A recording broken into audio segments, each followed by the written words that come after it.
Business cycles and recessions are some of the worst things that can happen to economies. They mean lower output and higher unemployment and more human misery. Now, in macroeconomics, the causes of business cycles, that's a contentious topic, and it involves at least 4 major schools of thought. The Keynesians, the monetarists, Hey, what's up? the real business cycle theorists, Hello. and finally, the Austrians. Hallo, guten Tag. And if you disagree on the causes of business cycles, odds are you'll also disagree on the proper remedies. In this series of videos, we're going to dive into each major business cycle theory and then use them all to better understand the Great Recession of 2008. Let's start with the Keynesians. Keynesian economics is named after John Maynard Keynes, a British economist who in 1936 wrote a very famous book called The General Theory of Employment, Interest, and Money. In Keynesian economics, there's one key idea, and it's called aggregate demand. So this is very different from the doctrine of real business cycle theory, where the key problem is supply. Now, if you understand this idea of aggregate demand, you'll see, as we get to, why Keynesians tend to favor activist monetary and fiscal policy. But first, let's work through aggregate demand just a bit. Let's break it down into its component parts. C plus I plus G plus net exports. That's consumption, plus investment, plus government spending, plus how much we're selling abroad to other countries on net.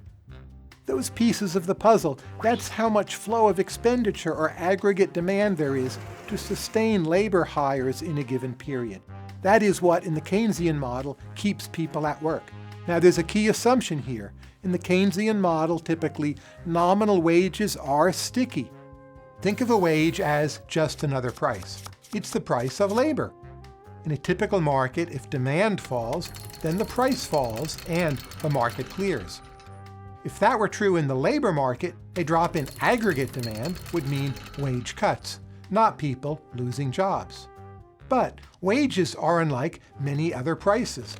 They don't always adjust so quickly, hence we say they are sticky. Why is that?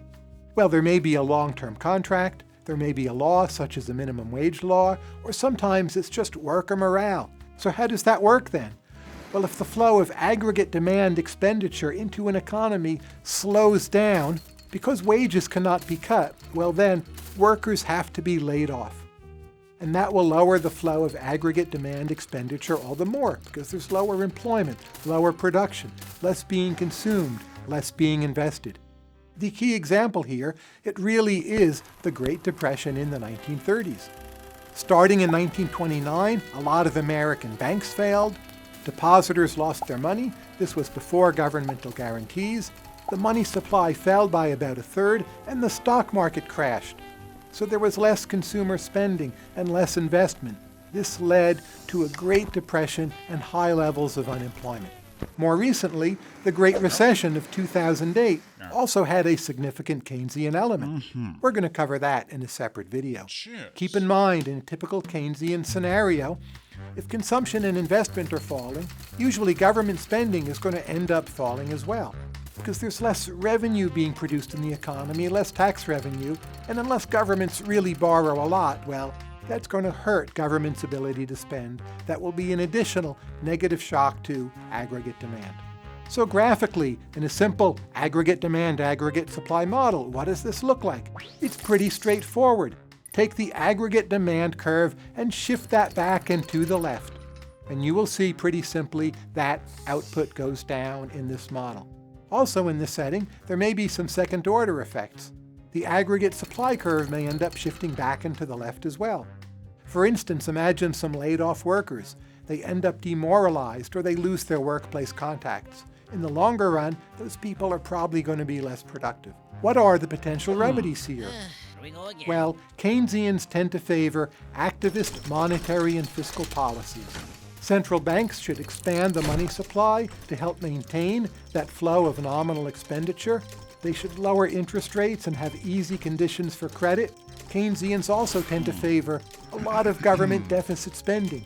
That is, governments should spend more, start new public works programs, try to put people to work, and fund those programs by borrowing money, even if the revenue isn't there from the economy right now. Again, the government is doing everything possible to restore that flow of aggregate demand. So, what are some of the problems in Keynesian theory? First, Keynesian economics doesn't always explain why aggregate demand fell in the first place. In this sense, Keynesian economics may rely on some other mechanisms. Furthermore, sometimes what Keynesians call aggregate demand problems, well, yes, they may be aggregate demand problems on the surface, but beneath that, there's some deeper, maybe hidden sectoral problem in the economy, or slow growth or productivity is the actual problem. So there's some deeper malady, and weak aggregate demand is just a kind of symptom. So just jacking up aggregate demand, even if it's a good short-run protection, it may not always be the best way of solving your problem.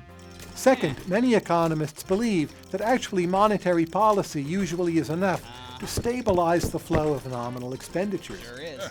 Really? If that's the case, Keynesianism, in fact, will evolve into another doctrine called monetarism. We're going to cover that in a separate video. Fantastic. Keynesians also tend to have a lot of faith in government's ability to time and target fiscal policy.